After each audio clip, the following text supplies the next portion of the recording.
Arrependimento, perdão e santificação. Esta é a lição número 10 da classe de jovens. É um tripé bastante interessante, que é a questão do arrependimento, o perdão e a santificação. E nesta aula eu vou te mostrar a diferença entre eles e por que é tão importante estar sobre este tripé. Texto principal. Vinde então e argui-me, diz o Senhor. Ainda que os vossos pecados sejam como a escarlata, eles se tornarão brancos como a neve. Isaías capítulo 1, versículo 18. Resumo da lição: o caminho da santificação passa pelo arrependimento e pelo perdão. Introdução. O caminho para a santificação passa necessariamente pelo arrependimento e o perdão. Para se obter o perdão divino é preciso ter consciência do erro cometido, confessar e deixar a prática do pecado. Ser perdoado não é tudo, precisamos aprender a perdoar também até a nós mesmos. Nessa introdução, existem alguns pontos muito interessantes para que nós venhamos colocar em prática na nossa vida cristã. O caminho para a santificação passa necessariamente pelo arrependimento. O que é arrependimento?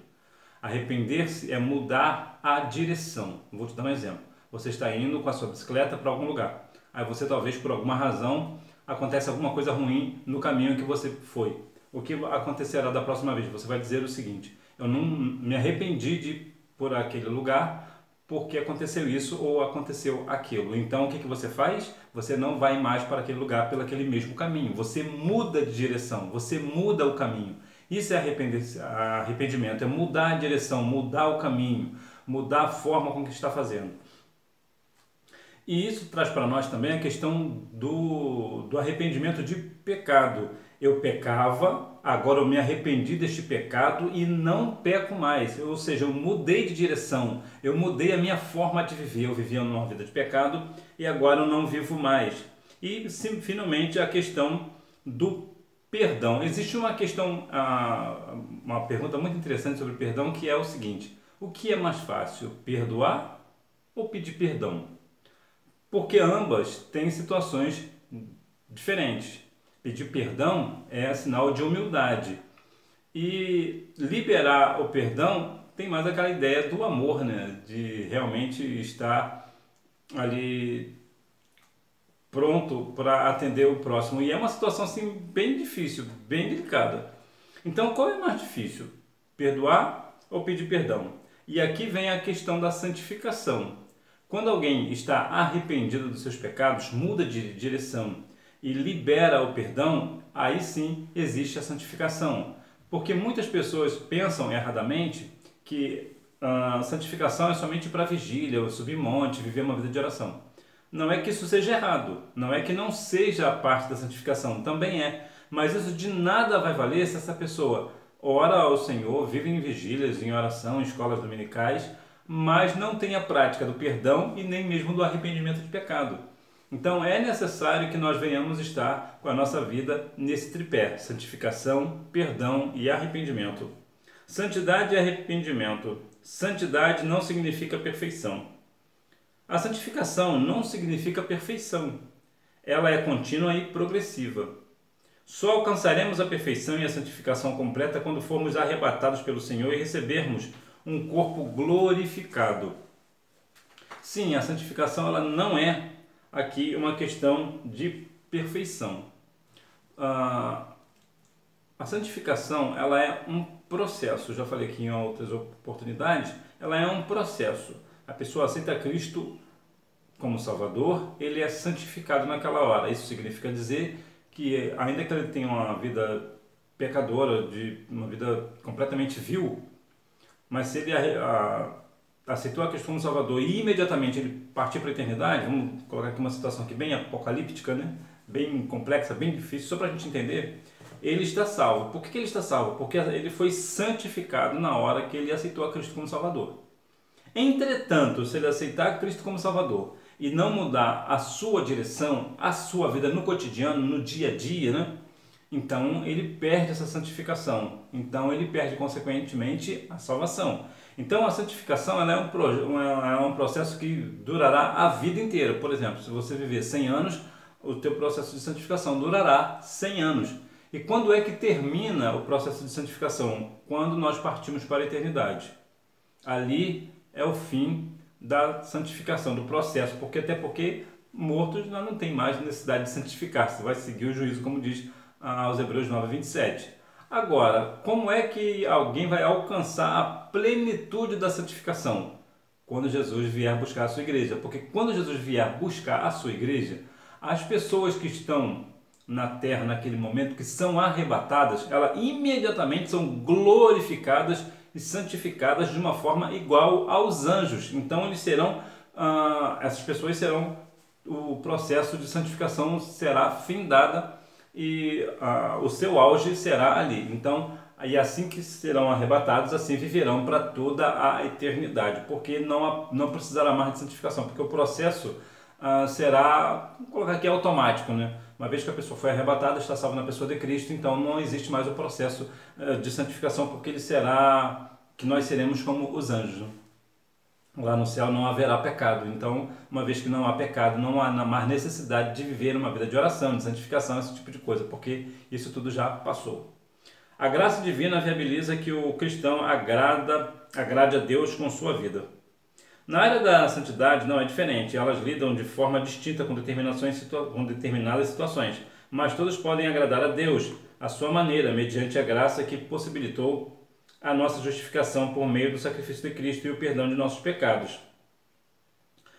A graça divina ela viabiliza que o cristão agrade a Deus com sua vida. Como é que você vai agradar a Deus com sua vida? Vivendo uma vida de santificação.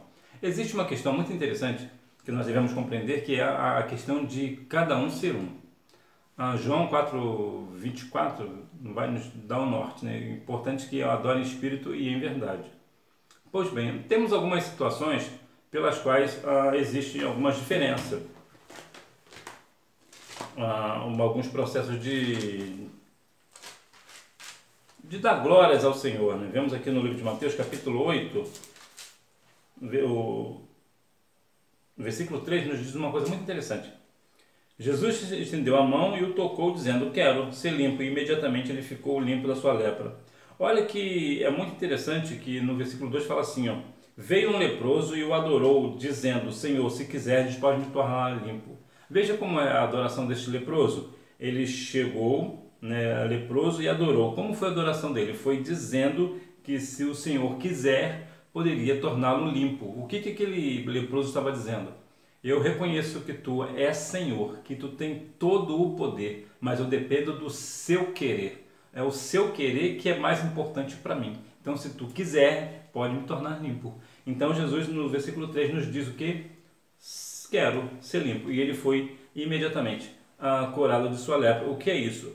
É a forma com que aquele leproso adorou ao Senhor. Temos outros casos, por exemplo, como a mulher do fluxo de sangue, que como foi a forma dela adorar? Ela se abaixou no meio da multidão e tocou nas orlas do vestido do Senhor. E ela foi estancada da sua hemorragia. Então são formas diferentes de adoração. E o que é adoração em definição? Adoração é quando alguém faz algo que exalta o nome do Senhor. E isso pode ser qualquer coisa. Geralmente nós falamos que a pessoa, quando canta muito bem, quando louva o Senhor de todo o coração, não precisa cantar tão bem, né? Mas vindo de todo o coração, uma pessoa prega muito bem, expõe bem a palavra, é um bom ensinador, é uma boa ensinadora. Então isso é uma forma de adoração? Sim, é uma forma de adoração, mas não é só essas. Há outras questões também. Então, cada um tem a sua forma de adorar o Senhor, né? Tem o seu espírito em verdade, cada um tem uma forma.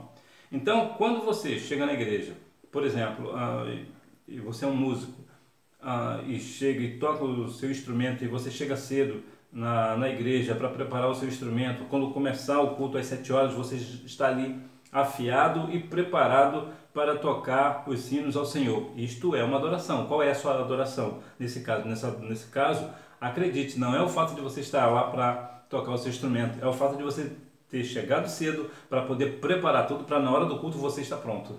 Então isso é uma reverência na casa do Senhor. Então quando você faz isso, você está adorando ao Senhor. Então cada um tem uma forma diferente de adorar ao Senhor.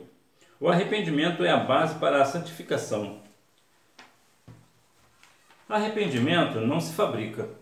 Ele deve ser real e sincero. O cristão não pode viver na prática do pecado, mas em algum momento, inevitavelmente, irá pecar. O cristão, salvo na pessoa de Cristo, ele não vive uma vida de pecado. E por que salvo na pessoa de Cristo? Porque é muito cristão que não é salvo na pessoa de Cristo. Vou te dar um exemplo. Lembra que Mateus 7,12 diz: nem todos que me dizem Senhor, Senhor, entrarão no reino dos céus? 7,23. Então eles dizem, não, 7,22. 7,22. Muitos me dirão naquele dia: Senhor, Senhor, não profetizamos nós em teu nome? E em teu nome não expulsamos demônios? E em teu nome não fizemos muitos milagres? Então lhes direi abertamente: nunca vos conheci, apartai-vos de mim, vós que praticais a iniquidade. Ou seja, nem todos que fazem a obra do Senhor, nem todos que parecem ser uma pessoa salva são de fato salvos. Então, o que eu vou dizer aqui no ponto da pessoa salva na pessoa de Cristo? A pessoa salva na pessoa de Cristo, ela não vive uma vida de pecado, ela não vive pecando, mas hora ou outra ela vai dar uma escorregada.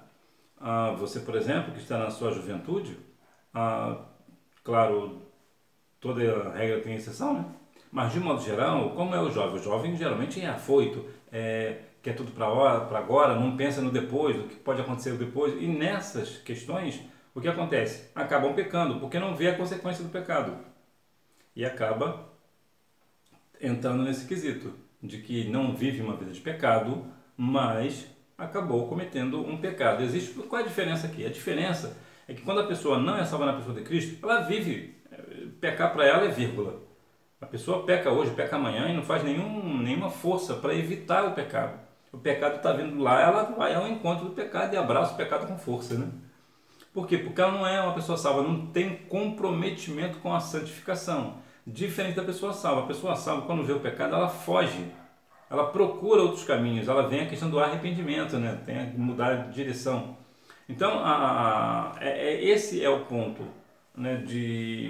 Claro, inevitavelmente, uma hora ou outra vai pecar. Mas se pecar, tem um advogado justo. A santidade e o perdão. O cristão precisa aprender a se perdoar.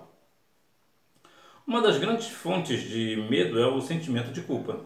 O cristão precisa entender que a justificação e a santificação em Cristo salvam tanto da culpa quanto do poder do pecado.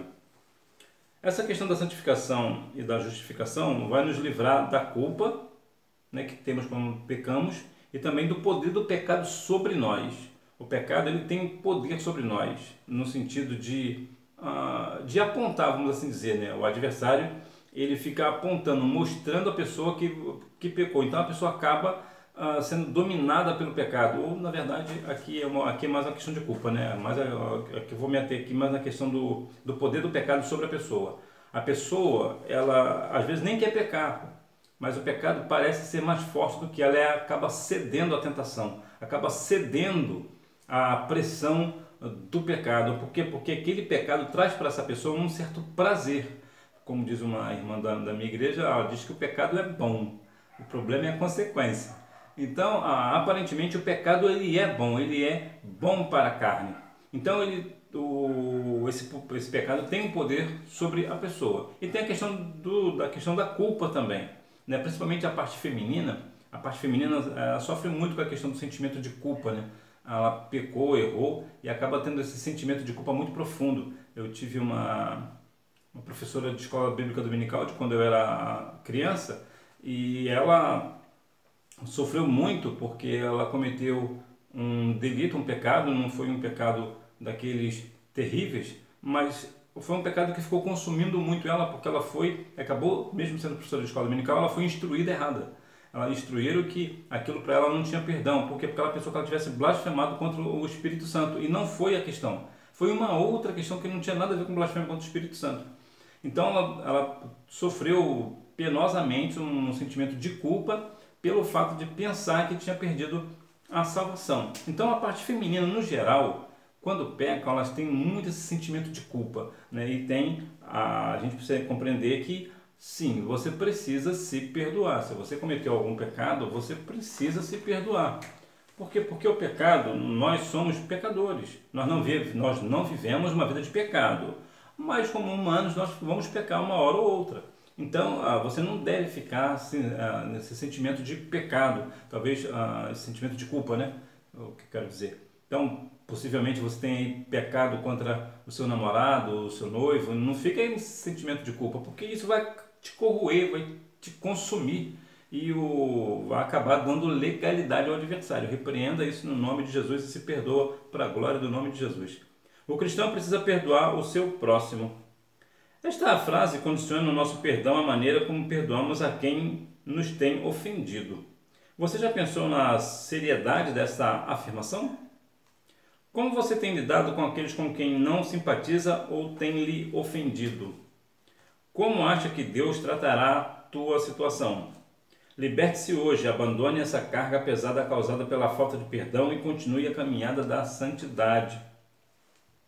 Perdoa-nos as nossas dívidas assim como nós perdoamos aos nossos devedores. Somos mesmo perdoadores? Falamos tanto de perdão, né?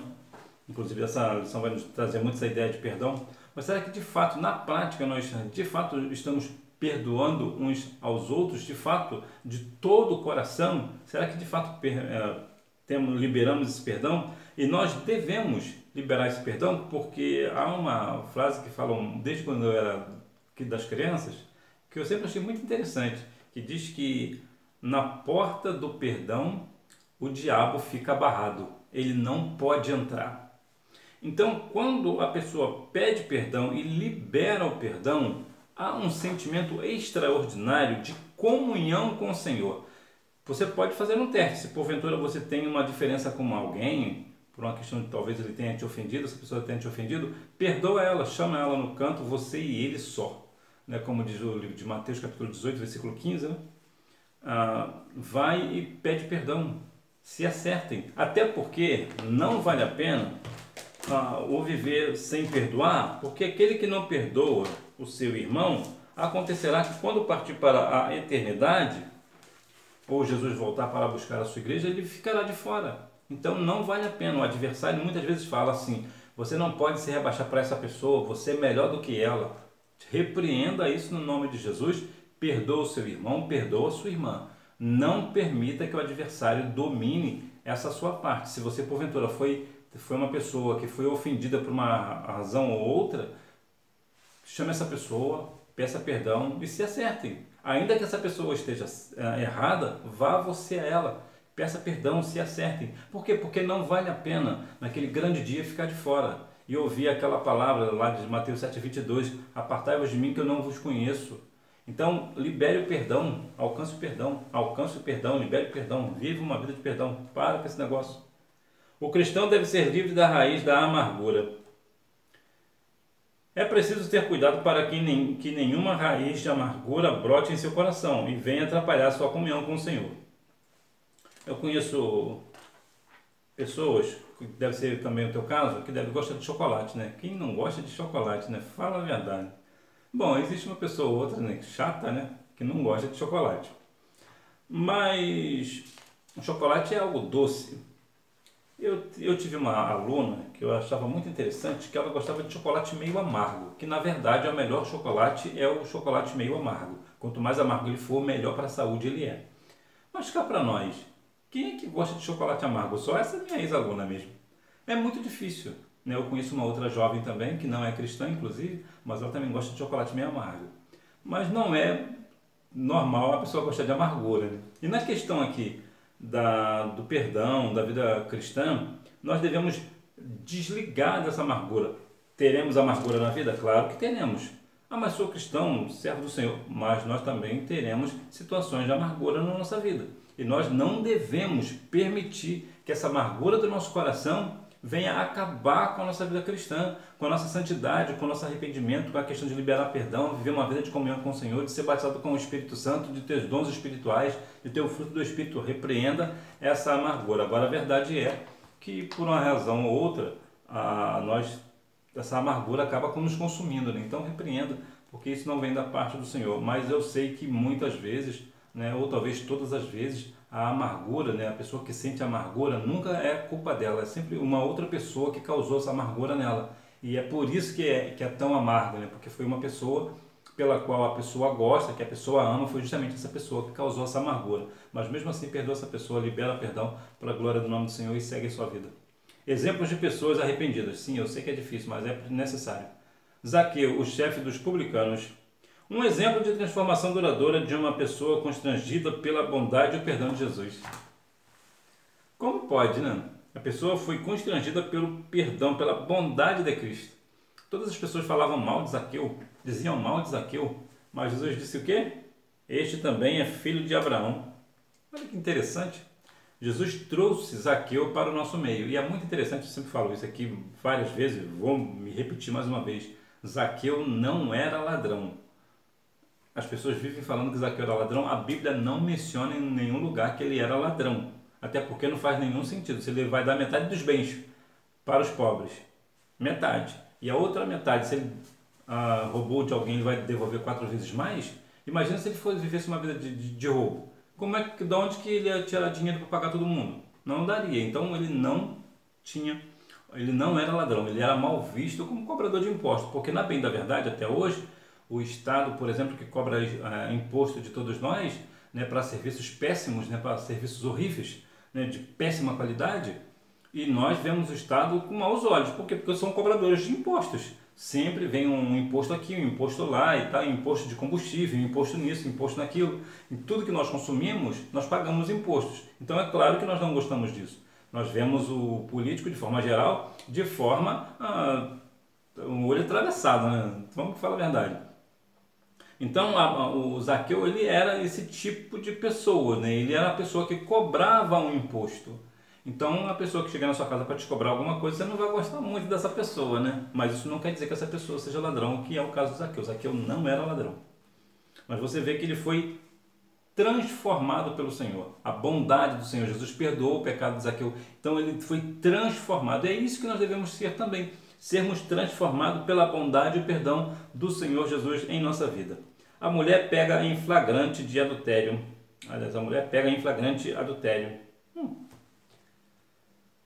Jesus, depois de se inclinar e escrever na terra, por insistência dos acusadores, se levanta e responde: aquele que dentre vós está sem pecado, seja o primeiro que atire pedra contra ela. Jesus mais uma vez inclina-se e volta a escrever na terra.